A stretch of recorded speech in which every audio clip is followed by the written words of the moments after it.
Hi అండి. Welcome back to our channel Padma's world. ఈరోజు మనం పచ్చిరొయ్యలు మామిడికాయ ఎలా తయారు చేసుకోవాలో చూద్దాం.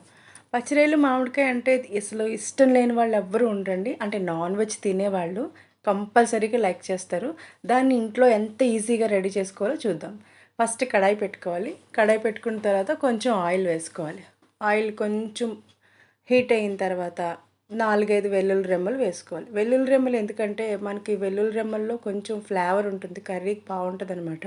అందుకే స్టార్టింగ్లో వెల్లుల్లి రెమ్మలు వేసుకోవాలి. దాని తర్వాత 2 ఉల్లిపాయలు పెద్ద సైజువి, చిన్నవైతే 3 మన ఇష్టం అనమాట. ఇది నేను కేజీ రొయ్యలకి చెప్తున్నాను. కేజీ అంటే మనకి హాఫ్ కేజీ అవుతుంది కదా ఒలిసిన తర్వాత. అలా తర్వాత 4, 5 పచ్చిమిరపకాయలు, కొంచెం కరివేపాకు, అంతే. స్టార్టింగ్లో అవే వేయాలి. వేసిన తర్వాత కొంచెం బాగా కలపాలండి. కర్రీ అటు ఇటు మొత్తం అంతా కలపాలి. కలిపిన తర్వాత మనకి ఉల్లిపాయలు త్వరగా మగ్గాలంటే ఒక్క స్పూను సాల్ట్ వేసుకోవాలి. సాల్ట్ వేసుకున్నారనుకోండి ఫస్ట్, వెంటనే ఉల్లిపాయ బాగా త్వరగా మగ్గుతుంది. టైం టేకింగ్ ఉండదన్నమాట, త్వరగా మగ్గుతుంది. సాల్ట్ వేసేసిన తర్వాత మళ్ళీ అటు ఇటు ఒకసారి బాగా కలిపేసి మంచిగా మూత పెట్టుకోండి. ఉల్లిపాయ ఎంత మగ్గితే కర్రీ అంత బాగుంటుందన్నమాట. ఉల్లిపాయ మగ్గకుండా కొంతమంది వేసేస్తారు, అస్సలు బాగుండదండి కర్రీ. అలా ఎప్పుడు చేసుకోకండి. ఏ కర్రీస్కైనా కూడా మనకి ఆనియన్ బాగా ఆయిల్లో మగ్గాలి, మగ్గితేనే బాగుంటుంది కర్రీ. లేకపోతే అసలు పచ్చి పచ్చిగా అదొకలా అనిపిస్తుంది అనమాట ఉడకకుండా. బాగా మగ్గిన తర్వాత ఉల్లిపాయ ఇగో ఈ రకంగా కనిపిస్తూ ఉంటుంది. దాని తర్వాత మనం పెద్దగా ఒక్క స్పూన్తో అల్లం వెల్లుల్లి పేస్ట్ వేసుకోవాలి. అల్లం వెల్లుల్లి పేస్ట్ వేసి బాగా కదపాలండి. అల్లం వెల్లుల్లి పేస్ట్ వేసిన తర్వాత మనకి అడుగంటే టైం వస్తుంది. బాగా కొంచెం అటు ఇటు కదుపుకుని ఒక 2 మినిట్సే, ఎక్కువసేపు మనం మళ్ళీ మూత పెట్టకూడదు. మూత పెట్టేసి ఒక 2 మినిట్స్కే మళ్ళీ తీసేసేయాలి. తీసేసి అటు ఇటు కదపండి. ఎందుకంటే అల్లం వెల్లుల్లి పేస్ట్ మన పచ్చివాసన పోయేంత వరకు కూడా బాగా మగ్గుతుందనమాట. మగ్గి పచ్చివాసన అంతా పోగొట్టేస్తుంది. ఆ టైం వరకు కూడా మనం ఇలా కదుపుతూ ఉండాలి కర్రీని. చక్కగా ఉల్లిపాయ మగ్గింది, అల్లం వెల్లుల్లి పేస్టు, ఆల్రెడీ ముందు వేసిన వెల్లుల్లిపాయలు అన్నీ కూడా మంచి టేస్ట్, మంచి ఫ్లేవర్ వస్తుంది. ఇది రొయ్యలు అనమాట. కేజీ రొయ్యలు ఆగలేస్తే అర కేజీ అయినాయి. ఆగలంటే మనం ఒక చిన్ని గిన్నెలో ఫస్ట్ రేలు వేసేసి కొంచెం పసుపు వేసుకుని కొంచెం వాటర్ అంతా పోయే వరకు ఆగలేసుకోవాలి. అలా ఆగలేసుకుంటేనే కర్రీ బాగుంటుంది అనమాట. కొంతమంది డైరెక్ట్గా క్లీన్ చేసి వేసేస్తారు, కానీ అస్సలు బాగుండదండి. నీసు వాసన వస్తుంది కర్రీ అంతా. ఆగలేసుకున్న తర్వాత ఇక ఇలా ఉంటుందన్నమాట. కొంచెం ఇలా ఒక స్పూన్ పసుపు, ఒక స్పూన్ ఏమో సాల్ట్, ఒక టూ స్పూన్స్ ఏమో కారం. అంటే కారం అనేది మన ఆప్షనల్ అనమాట. ఎవరు కొంచెం కారాలు ఎక్కువగా తింటే ఇంకో స్పూన్ కూడా వేసుకోవచ్చు, ఎవరిష్టం వాళ్ళది. నేనైతే 2 స్పూన్స్ వేసాను. మా కారం ఆల్రెడీ చాలా కారంగా ఉంటుందన్నమాట, అందుకే 2 స్పూన్స్ వేసాను. మాకు అది సరిపోతుంది, అలాగే తింటారు ఇంట్లో. సో మీ ఇష్టం మీదనమాట. సో ఒక స్పూన్ పసుపు, ఒక స్పూను సాల్ట్, అంటే ముందు ఒక స్పూన్ కూడా వేసాం కదా, ఇక్కడ ఒక స్పూన్ సాల్ట్ సరిపోతుంది.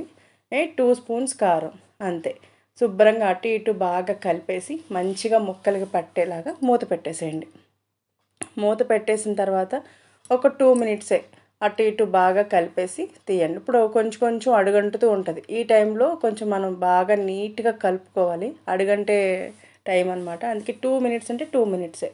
అన్నీ ఆల్రెడీ మగ్గినాయి కదా, అందుకని ఇప్పుడు ఒక్క గ్లాస్ వాటర్ వేసుకోండి, సరిపోతుంది. కొంతమంది ఎక్కువ ఎక్కువ వాటర్ వేసేస్తారు, అస్సలు బాగుండదు. ఒక్క గ్లాస్ వాటర్ వేసుకోండి.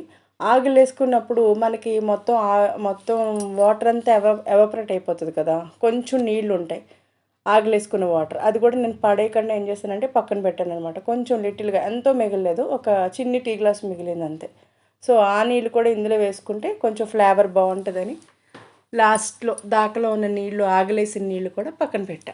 సో ఆ వాటరు ఈ వాటరు అన్నీ కలిపేసి మంచిగా మూత పెట్టండి. ఈ మొత్తం ప్రాసెస్ అంతా కూడా మనం సిమ్ టు మీడియం ఫ్లేమ్లోనే చేయాలి. హై ఫ్లేమ్లో అస్సలు పెట్టకూడదు, మొత్తం మాడిపోతుంది. సో మీడియము సిమ్ ఆ రేంజ్లోనే పెట్టుకొని మనం వంట చేసుకోవాలన్నమాట. సో వాటర్ వేసిన తర్వాత మనకు ఇప్పుడు చేయాల్సిన పని ఏంటి, మామిడికాయ. మనం ఫస్ట్ మామిడికాయ కోసేసి పెట్టుకోవాలి. ఈ చిన్న చిన్న ముక్కలన్నీ కూడా ఆ వాటర్లో ఈ మామిడికాయ అంతా వేసేయాలి. స్టార్టింగ్ మనం కోసి పెట్టుకున్నాం కదా, ఆ ముక్కలు అనమాట ఇవన్నీ. సో వేసేసుకుని మొత్తం అంతా ఆ వాటర్లో ఈ పులుపు అంతా కూడా కర్రీకి బాగా పట్టాలన్నమాట. అందుకని ఈ టైంలో వేసుకున్నాం అనుకోండి, చక్కగా మామిడికాయ కూడా మెత్తగా అవుతుంది, రొయ్యకి పడుతుంది, అలా మెత్తగా అవుతుంది అనమాట.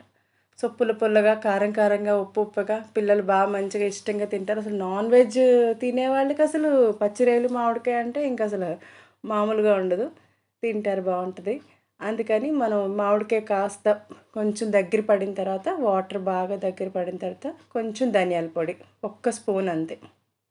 ధనియాల పొడి తర్వాత ఒక్క స్పూన్ గరం మసాలా అంతే సరిపోతుంది. ఎందుకంటే ఫస్ట్ మనం అల్లం వెల్లుల్లి పేస్ట్ వేసాము, ముందు వెల్లుల్లిపాయలు వేసాము, 2 స్పూన్లు కారం వేసాము, ఇంక ఇది కూడా ఒక 2 స్పూన్లు వేసామనుకోండి ఇంక అంతే ఘాటు ఎక్కువైపోతుంది. అందుకే ఒక్క స్పూన్ వేస్తే సరిపోతుంది. లాస్ట్‌లో ఇంక మనకేంటి ఫేవరెట్ కొత్తిమీర. ఈ కొత్తిమీర వేసేసామనుకోండి మన కర్రీ అంతా అయిపోయినట్టు. సో చాలా ఈజీగా సింపుల్‌గా చేసేసుకోవచ్చండి. నాన్ వెజ్ అంటే బాబోయ్! బాబోయ్! అనుకోకూడదు. చాలా ఈజీగా అయిపోతుంది. పచ్చిరొయ్యలు, మామిడికాయ కర్రీ చూడండి ఎలా ఉందో. లాస్ట్‌లో మనం స్టవ్ ఆఫ్ చేసేసుకోండి. నీట్‌గా ఉంది కదా కర్రీ. ఆ రోజు అసలు మా పిల్లలు ఫుల్‌గా తినేశారు. మామూలుగా కాదు. బావుందని. సో మీరు కూడా ఇలాగే ట్రై చేయండి ఇంట్లో. కర్రీ ఎలా వచ్చిందో కామెంట్ చేసి చెప్పండి. ఇలాంటి కర్రీ ఇప్పుడు ఉన్నదనుకోండి వెంటనే మనం పెట్టేసుకుంటాం కదా రైస్. ఖచ్చితంగా ఒక్క ముద్దైనా టేస్ట్ చేసేయాలి. మా పాప వచ్చింది టేస్ట్ చేస్తా అని. తనకి బాగా నచ్చింది. బావుందని చెప్పింది. మీకు కూడా నచ్చితే షేర్ చేయండి, సబ్స్క్రైబ్ చేయండి, లైక్ చేయడం మర్చిపోకండి.